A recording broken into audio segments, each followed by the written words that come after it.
My question is like, what is the reality of being patient over the calamity or the qadar of Allah?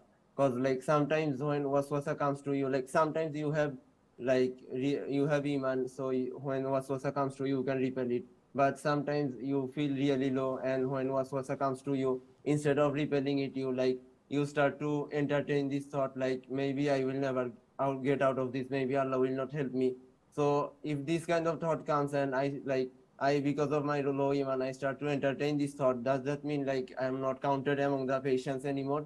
Like, for example, if someone's in a hardship for months or maybe years, and he stays patient with this, but after sometimes after some months, like when thoughts comes to him and he starts to like think he will not get out of this and stuff like this, not thinking like proper thinking what we should be thinking about Allah.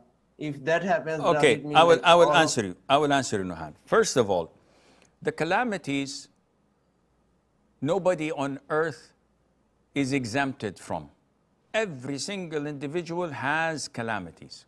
Even the richest man on earth, he will have a calamity that fits him, whether physical, mental, financial, social, marital, he will have his calamity. Even the richest man in the world would get a divorce and would get a settlement that takes a chunk of his wealth. Everyone has calamities. What to do when a calamity strikes? You have one of two options. Either to embrace it and accept it and to be content with it and move on with the tide. Go with the flow. Nothing I can do. Or you complain, you object, you reject, you react, you bang your head in the wall, and in both cases, the calamity will remain as it is. The end result, the consequence of your action differs. Those who's patient and content with the calamities that took place, Allah will reward them greatly in the hereafter.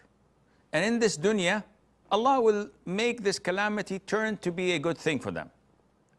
Those who complain and object and do not accept the divine decree of Allah Azza wa Jal, and they complain, the calamity would depress them, would continue unchanged, but they will store a lot of sins that awaits them on the day of judgment.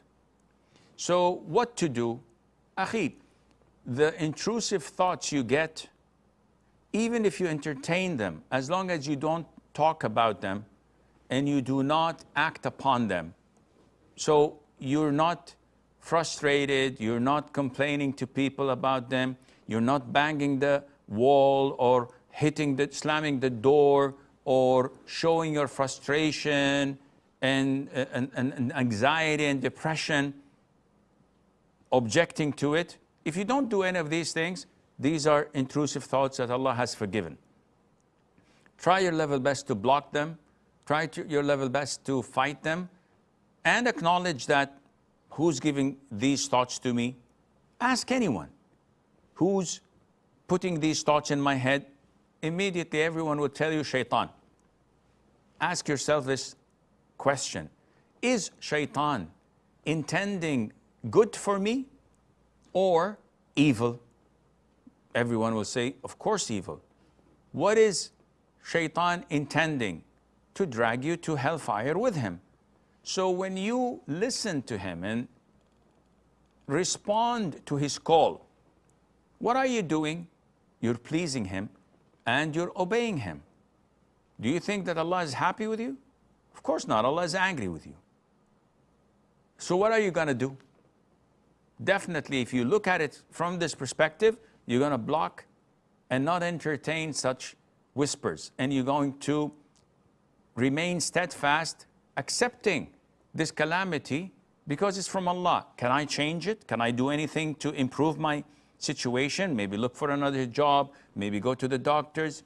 Okay, this is halal. Allah is telling you to go ahead. But to complain and object and resent what's happening and show your frustration, this is not something in your favor, and Allah Azza wa Jal knows best.